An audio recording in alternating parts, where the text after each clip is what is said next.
നമസ്കാരം. പുതിയൊരു വീഡിയോയിലേക്ക് എല്ലാവർക്കും സ്വാഗതം. വാവാ സുരേഷിന് എവിടെയാണോ തെറ്റിയത്? എവിടെയുമല്ല.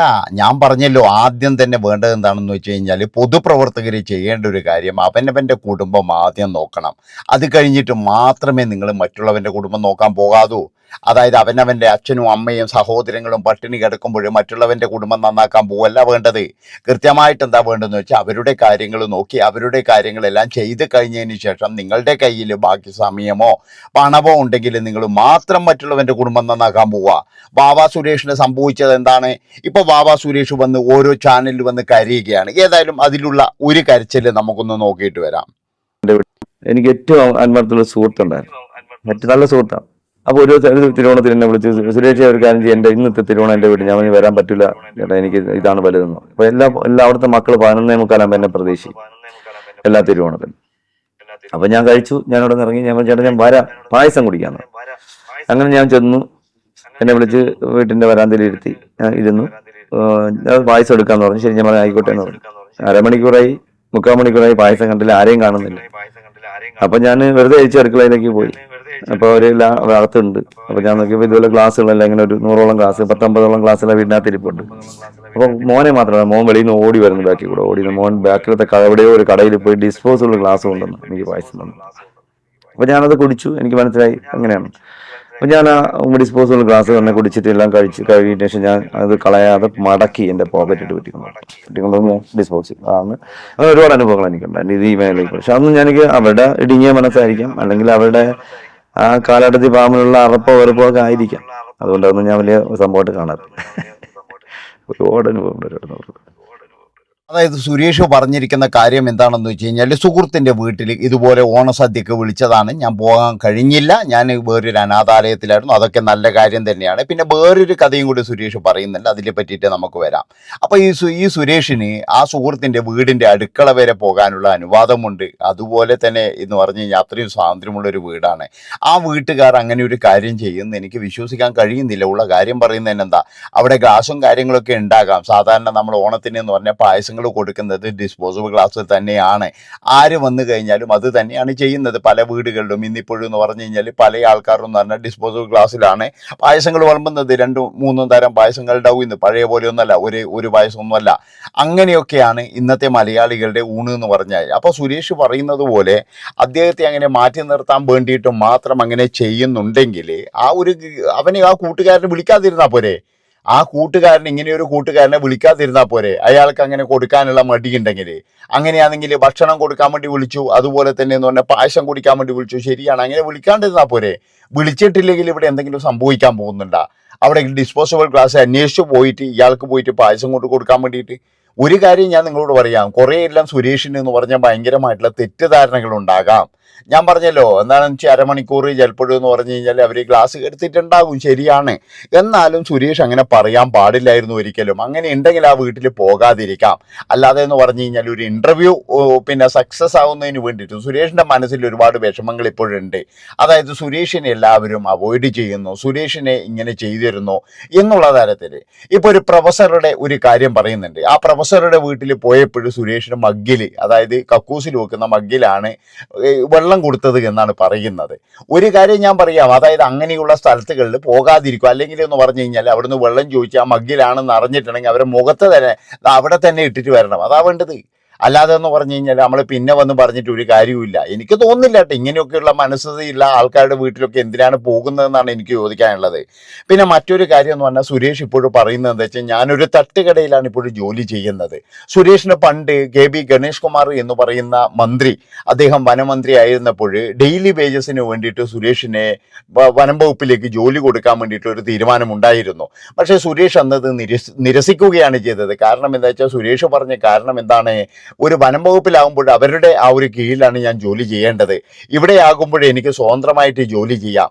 ഒന്നും വേണ്ട, അതായത് സുരേഷ് ഒരു യൂട്യൂബ് ചാനലെങ്കിലും തുടങ്ങിയാൽ മതിയായിരുന്നു, സുരേഷിന് കുറച്ച് പൈസയും കാര്യങ്ങളൊക്കെ കിട്ടിയേനെ. സുരേഷ് എന്ത് ചെയ്തു എന്ന് വെച്ചാൽ അയാളുടെ കഴിവുള്ള കാലത്ത് അദ്ദേഹം ഇതൊന്നും നോക്കിയില്ല. അദ്ദേഹം വിചാരിച്ചത് ഈ സൗഭാഗ്യങ്ങളൊക്കെ എന്ന് പറഞ്ഞാൽ എപ്പോഴും ഉണ്ടാകും എന്നാണ് വിചാരിച്ചത്.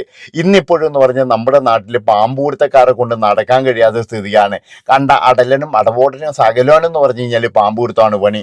അങ്ങനെ പാമ്പ് പിടിച്ചപ്പോഴെന്ന് പറഞ്ഞാൽ അവന്മാരൊക്കെ നല്ല പൈസ ഉണ്ടാക്കുന്നുണ്ട്. ഓരോ വീട്ടിലും പോയി കഴിഞ്ഞാൽ, അതായത് ഒരു വീട്ടിൻ്റെ അകത്തൊക്കെ കയറി ഒരു മൂർഖം പാമ്പിനെയൊക്കെ പിടിച്ച് ഒഴിവാക്കുമ്പോൾ എങ്ങനെയെങ്കിലും കൊണ്ടുപോട്ടെ എൻ്റെ ഭഗവാനെ എന്ന് പറഞ്ഞിട്ട് ആ ഗൃഹനാഥൻ എന്തെങ്കിലും തന്നാൽ മതി എന്ന് പറഞ്ഞാൽ മിനിമം 500 റുപ്യ കൊടുക്കും. കൂടിയത് വേണമെങ്കിൽ ഒരു 2,000-3,000 റുപ്യ കൊടുക്കും. പിന്നെ ഇതൊക്കെ എന്ന് പറഞ്ഞാൽ വളരെ റിസ്ക് ആണ്, കാര്യങ്ങളാണ്, നമുക്ക് എല്ലാവർക്കും അറിയാം. അതുകൊണ്ട് തന്നെ എന്ന് പറഞ്ഞാൽ ഇതിനാരും ഒരിക്കലും ബാർഗെയിൻ ചെയ്യുമെന്ന് എനിക്ക് തോന്നുന്നില്ല. ഈ ഒരു സംഭവം, ഒരു പാമ്പ് ഇപ്പോൾ ഒരു വീട്ടിൽ കയറിയിട്ടുണ്ട് അല്ലെങ്കിൽ ഒരു വീടിൻ്റെ പരിസരത്തുണ്ട് എന്ന് പറഞ്ഞു കഴിഞ്ഞാൽ അവർ വന്നു കഴിഞ്ഞാൽ എത്രയും പെട്ടെന്ന് അവർക്ക് പൈസ കൊടുക്കാനാണ് എല്ലാവരും ശ്രമിക്കുക. കാരണം എന്താ, നാളെയും വിളിക്കുമ്പോൾ ഓടി എത്തേണ്ടവനാന്ന്. അതുകൊണ്ട് തന്നെ അങ്ങനെയാണ് ജനങ്ങൾ വിചാരിക്കുക. പക്ഷേ ആ ഒരു പിന്നെ സംഭവമൊക്കെ സുരേഷ് അന്നത്തെ ആ കാലത്തൊക്കെ എന്ന് പറഞ്ഞാൽ ഒരു ഈസി ആയിട്ട് അങ്ങ് കളഞ്ഞു. അന്ന് ജോലി ചെയ്യാനുള്ള നമുക്കുള്ള കരുത്തുണ്ട്, ഈ കാര്യങ്ങളൊക്കെ ഉണ്ട്. പക്ഷെ ഇന്ന് എന്ന് പറഞ്ഞു കഴിഞ്ഞാൽ ജോലി ചെയ്യാനുള്ള ആ ഒരു ഇതില്ല എന്ന് വെച്ചാൽ നമുക്ക് പവറില്ല, പഴയതുപോലെ വരത്തില്ല. കുറേ നാൾ കഴിഞ്ഞാൽ നമ്മുടെ ആരോഗ്യമൊക്കെ ക്ഷയിക്കും. പഴയ ആ ഓടിച്ചാടി നടത്തൊക്കെ ഇല്ലേ, ഒരു 45-50 വയസ്സാകുമ്പോഴേക്കും നിൽക്കും. പിന്നീട് എന്ന് പറഞ്ഞാൽ നമ്മൾ സ്ലോ ആയിരിക്കും. അപ്പോഴേക്കും നമ്മൾ എന്തെങ്കിലും നമുക്ക് വേണ്ടിയിട്ട് ഉണ്ടാക്കണം. ഇന്ന് സുരേഷ് പറയുന്ന ഒരു കാര്യമുണ്ട്, എൻ്റെ അമ്മയും സഹോദരിയും ഒരു ചെറിയൊരു ഓല വീട്ടിലാണ് കിടക്കുന്നത്. അത് തന്നെ ഏറ്റവും വലിയൊരു നാണക്കേടാണ് സുരേഷിന്. കാരണം എന്താണെന്ന് ചോദിച്ചാൽ തൻ്റെ സഹോദരിക്കും അമ്മയ്ക്കും ഒരു വീടാക്കി കൊടുക്കാൻ കഴിയുന്നില്ലെങ്കിൽ സുരേഷ് എന്ത് പൊതുപ്രവർത്തകനാണെന്നാണ് പറയുന്നത്. സുരേഷ് ഒരു മണ്ണാങ്കട്ടിയല്ല, ആരെയൊക്കെയോ സന്തോഷിപ്പിക്കാൻ വേണ്ടിയിട്ട് എന്തൊക്കെയോ ചെയ്ത ഒരു വ്യക്തി എന്നേ ഞാൻ പറയുള്ളൂ. അതാണ് സുരേഷ്. സുരേഷ് ശരിക്കും വട്ടപൂജ്യം തന്നെയാണ്. ഒരുപാട് കോടികൾ സുരേഷ് ഒരുപാട് ആശുപത്രികൾക്ക് കൊടുത്തിട്ടുണ്ട്. അതുപോലെ തന്നെ ഒരുപാട് പേരുടെ കല്യാണം നടത്തിയിട്ടുണ്ട്. കാര്യങ്ങളൊക്കെ ശരിയാണ്. അവനവൻ്റെ മകൾ ഇവിടെയാണ്. അതാണ് എനിക്ക് ചോദിക്കാനുള്ളത്. അവനവൻ്റെ മകൾ ചിലപ്പോൾ നിങ്ങൾ കൊടുക്കുന്നുണ്ടാകും, അതൊക്കെ ശരിയാണ്. പക്ഷെ എന്നാലും നിങ്ങൾ എന്ന് പറഞ്ഞാൽ നിങ്ങൾ കല്യാണം കഴിച്ച് അതിൽ നിങ്ങൾക്കൊരു മകളുണ്ടായിരുന്നു. ആ മകളെയും ഭാര്യയെയും നേരെ നിങ്ങൾക്ക് സംരക്ഷിക്കാൻ കഴിഞ്ഞിട്ടില്ല. ഇനി എന്തിൻ്റെ പേരിലായാലും ശരി, ഞാൻ പറഞ്ഞില്ല, ഒരു പൊതുപ്രവർത്തകൻ എന്ന് പറഞ്ഞാൽ ആദ്യം തന്നെ വേണ്ടത് എന്ന് പറഞ്ഞാൽ അവനവൻ്റെ കുടുംബമാണ്. അവനവൻ്റെ കുടുംബം കൂടെ ഇല്ലെങ്കിൽ പിന്നെ എന്ത് പൊതുപ്രവർത്തനം എന്നാണ് പറയുന്നത്?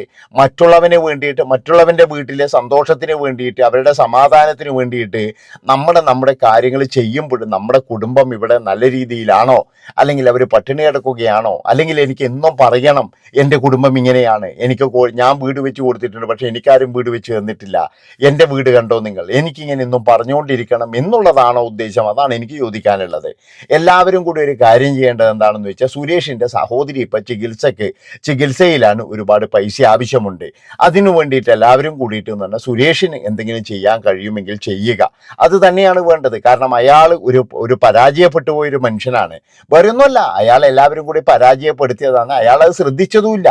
ഞാൻ പറഞ്ഞല്ലോ, ഒരു യൂട്യൂബ് ചാനൽ തുടങ്ങിയിട്ട് ഇദ്ദേഹം ഓരോ ദിവസം ചെയ്യുന്ന വർക്കുകൾ അതിൻ്റെ അകത്ത് ഇട്ട് കഴിഞ്ഞാൽ തന്നെ ഇദ്ദേഹത്തിന് നല്ലൊരു തുക കിട്ടും. അങ്ങനെ ഉണ്ടാക്കുന്ന ഒരുപാട് ചാനലുകളുണ്ട്, നമുക്ക് എല്ലാവർക്കും അറിയാം. ഈ പാമ്പിൻ്റെ കേസ് എന്നൊക്കെ പറഞ്ഞു കഴിഞ്ഞാൽ ഒരുപാട് പേര് അതെല്ലാം ആഗ്രഹിക്കുന്ന കാണാൻ വേണ്ടിയിട്ട്. അപ്പം പ്രത്യേകിച്ച് എന്ന് പറഞ്ഞാൽ വാവ സുരേഷിനെ പോലെയുള്ളൊരു വ്യക്തിയെ നമുക്ക് ആർക്കും പറഞ്ഞു കൊടുക്കേണ്ട ആവശ്യമൊന്നുമില്ല. അയാളെ പറ്റിയിട്ട് എല്ലാവർക്കും അറിയാം, എല്ലാ മനുഷ്യനും അറിയാം വർഷങ്ങളായിട്ട്. പക്ഷെ വർഷങ്ങളായിട്ട് അദ്ദേഹം പറയുന്ന ഈ മഗ് കഥകളും അതുപോലെ തന്നെ പായസ കഥകളും അതൊന്ന് നിർത്തിക്കഴിഞ്ഞാൽ വലിയ ഉപകാരമായിരുന്നു. കാരണം എന്താണെന്ന് വെച്ചാൽ അത് എല്ലാവർക്കും ഉണ്ടാകുമോ? എല്ലാവർക്കും ഉണ്ടാകുമോ? നമ്മളൊരു സ്ഥലത്ത് ജോലിക്ക് പോകുന്നതാണെങ്കിൽ ആ ജോലിക്കാർക്ക് വരെ വേറെ ഗ്ലാസ്സിലും പ്ലേറ്റിലും കൊടുക്കുന്ന കാലം ഉണ്ടായിരുന്നു. അത് നിങ്ങൾ മനസ്സിലാക്ക്. അത് ഞാൻ പറഞ്ഞല്ലോ, വലിയ വലിയ ആൾക്കാർ എടുക്കുന്നതാണ്. പാവപ്പെട്ടവൻ്റെ വീട്ടിൽ പോയി കഴിഞ്ഞാൽ നല്ല രീതിയിൽ ഇപ്പോൾ നമ്മളൊരു മേസ്തിരി പണിക്കാർ അല്ലെങ്കിൽ എന്ന് പറഞ്ഞു കഴിഞ്ഞാൽ വേറെ എന്തെങ്കിലും ജോലിക്കാർ, അവരോട് ചോദിച്ചു നോക്ക്, പാവപ്പെട്ടവൻ്റെ വീട്ടിൽ പോയി കഴിഞ്ഞാൽ നല്ല ആഹാരമായിരിക്കും കിട്ടും. അവരുടെ പണക്കാരൻ്റെ വീട്ടിൽ പോയി കഴിഞ്ഞാൽ ഒരു തേങ്ങാക്കൊലിയും കിട്ടത്തില്ല. അതാണ് നിങ്ങൾ മനസ്സിലാക്കേണ്ടത്. അവിടെ ചിലപ്പോഴെന്ന് പറഞ്ഞാൽ നാറിയതും പൊളിച്ചതും ഫ്രിഡ്ജിൽ വെച്ചതും ആയിരിക്കും, പക്ഷേ പാവപ്പെട്ടവൻ്റെ അടുക്കാൻ നല്ല ഭക്ഷണമായിരിക്കും. അപ്പം അങ്ങനെയൊക്കെയാണ് നമ്മുടെ നാട്ടിലെ സിസ്റ്റം എന്ന് പറഞ്ഞു കഴിഞ്ഞാൽ. അതിനെ ആര് കണ്ടു കഴിഞ്ഞാൽ മാറ്റാനൊന്നും പറ്റൂല. എല്ലാവരും എല്ലാം പറയുന്നത് കേട്ടോ, ചില ആൾക്കാർ തന്നെയാണ് പറയുന്നത്. അപ്പോൾ ഞാൻ പറഞ്ഞു വരുന്നത് എന്താ വെച്ചാൽ, പായസക്കഥകളും അതും ഇതൊന്നും പറയാതെ ഇപ്പോഴും സുരേഷ് എന്ന് പറഞ്ഞു കഴിഞ്ഞാൽ ഒരു തട്ടുകടയിൽ നിൽക്കുകയാണെന്നാണ് പറയുന്നത്. ആ ഒരു ഗതിയിൽ അദ്ദേഹത്തെ കൊണ്ട് എത്തിച്ചിട്ടുണ്ടെങ്കിൽ അത് അയാൾ തന്നെയാണെന്ന് ഞാൻ പറയുള്ളൂ. പിന്നെ മറ്റൊരു കാര്യം അദ്ദേഹം പറയുന്നുണ്ട്, ഞാനിപ്പോഴും ലോഡ്ജിലാണ് താമസിക്കുന്നത്, വീട്ടിൽ പോകാറില്ല. കയറി കിടക്കാൻ നല്ലൊരു വീട് ഉണ്ടാക്കേണ്ടത് ആ ഒരു കാലത്ത് സുരേഷിന്റെ ഉത്തരവാദിത്തം തന്നെയായിരുന്നു. കാരണം സുരേഷ് നന്നായി കഴിഞ്ഞാൽ തൻ്റെ പിന്നെ എന്താ പറയുക, ആ മകൻ നന്നായി കഴിഞ്ഞാൽ തൻ്റെ അമ്മയ്ക്കും അതുപോലെ തന്നെ അച്ഛനും പിന്നെ എന്ന് പറഞ്ഞു കഴിഞ്ഞാൽ സഹോദരിക്കും അവർക്കൊന്നും അതിനുള്ള ഒരു കഴിവില്ലെങ്കിൽ നിങ്ങളൊരു കാര്യം ചെയ്യണമായിരുന്നു, അവർക്ക് വീട് വെച്ച് കൊടുക്കണമായിരുന്നു, അവർക്ക് സാമ്പത്തികപരമായിട്ട് അവരെ സഹായിക്കണമായിരുന്നു.